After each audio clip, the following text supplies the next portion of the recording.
All right, it may feel like midsummer, but sadly, the first day of school is just a little over a month away. You can feel the kids at home going, no, don't talk about it Everyone's booing with me, booing me. With Americans spending a total of $125.4 billion for back to school and back to college shopping essentials.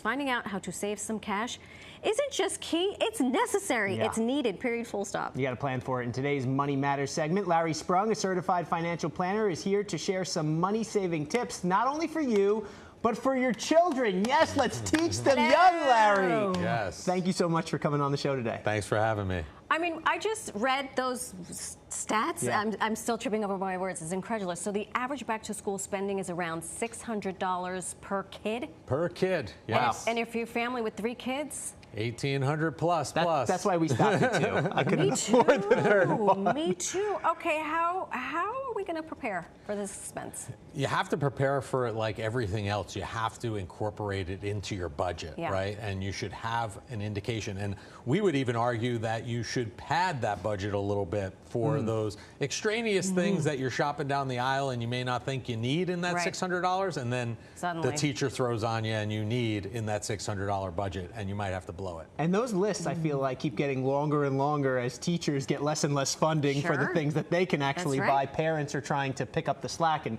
help out in the classroom. But you say here, and I think this is really interesting, that it's okay to use credit cards for back-to-school spending. Why is that? Yeah, so again, as long as you budget for it and you have the cash flow to pay for it, it's fine. Be mindful of how you're using the card and what you're using it for, and use those cash back initiatives that the credit cards have.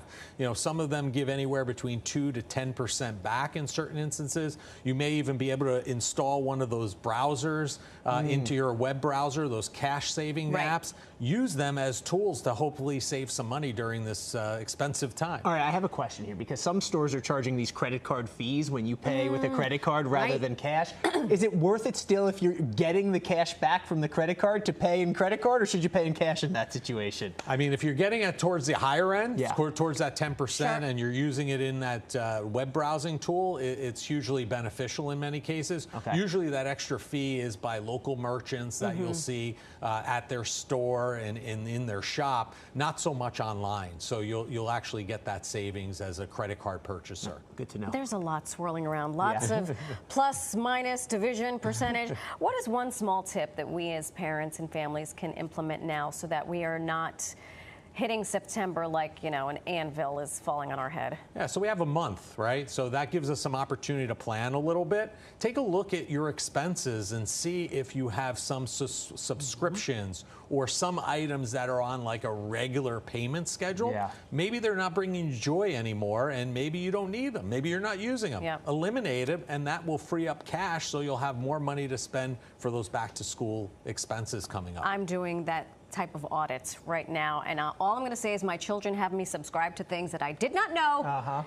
And if you want those textbooks, look, you're out of the house in the summer, you're traveling, maybe you don't need all those streaming services for at least a month, and all of a sudden you can pay for some of those school supplies. But, and I love this part, you say it's not just the parents' responsibility to save here.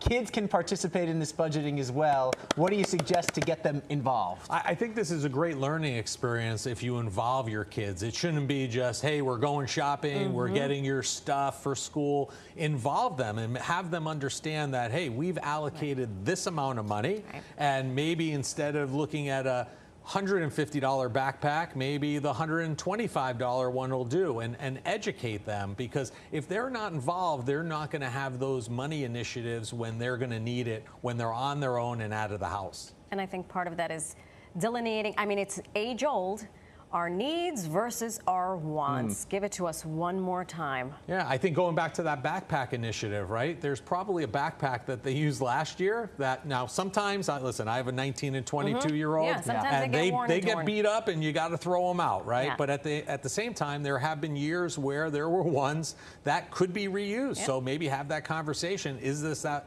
case? I need to have a conversation with my mother, though, as well, because she said there's nothing more important than a new backpack on that first day of school as a former educator herself.